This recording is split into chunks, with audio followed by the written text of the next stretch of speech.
AI has given attackers a few key advantages. One problem that has always been with phishing is that if the attacker is not a native speaker of a particular language, the grammar, syntax, spelling, all of those things, you may be able to determine that this person is not who they claim to be. But now with having AI, you can essentially write that perfect phishing email.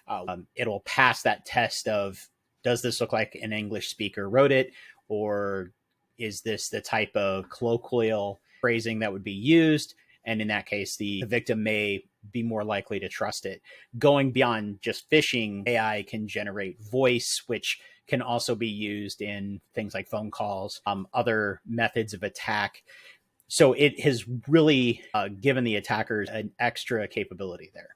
Within industries and the sectors of business, it still remains somewhat all over the place. The phishing attacks, depending on what their end goal is, which typically are financially motivated, they will obviously go after a place that they would assume to be a lucrative target based on the fact of company data, client data type things, but also just the sheer fact that email is global.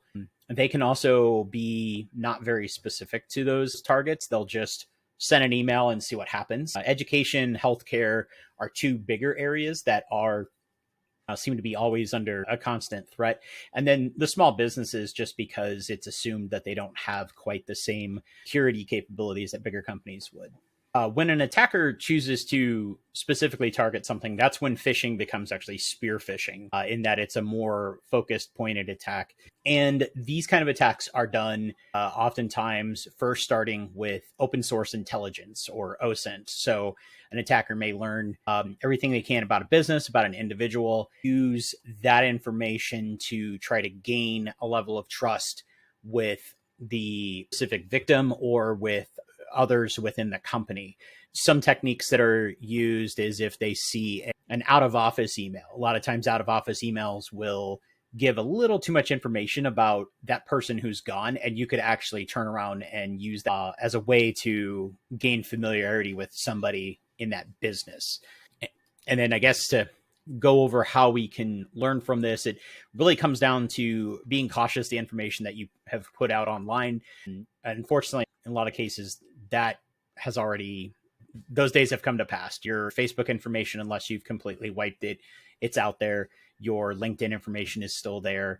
So it's more just being careful about things that an attacker could use within that moment to gain trust from other people. Often times you will see a sense of urgency being created in a phishing email. So something along the lines of, your account is being locked out, your credit card is being canceled, or you had a large payment that just went through. Something that gets the victim not thinking clearly, not taking that extra moment to think about the fact that, no, I didn't just buy something off of eBay. I've been sitting here working. The other area that attackers will try to use is what I call a false sense of superiority, which simply is they approach you as if they are your IT department, your local law enforcement, tax collectors, your bank, in a way of saying, hey, we are the fraud department and you must do this thing for us right now, again, to get that victim off balance and not thinking it through.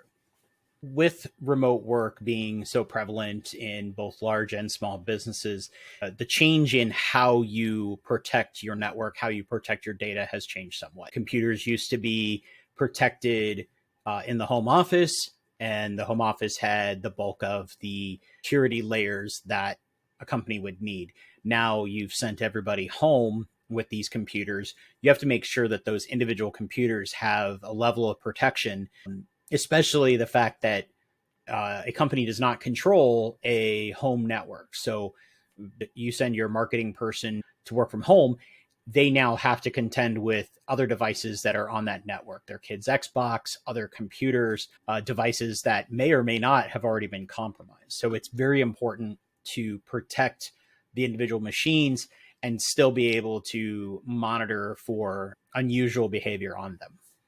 The difference for in-office remote support oftentimes is that you have users that maybe are doing their work a little bit differently.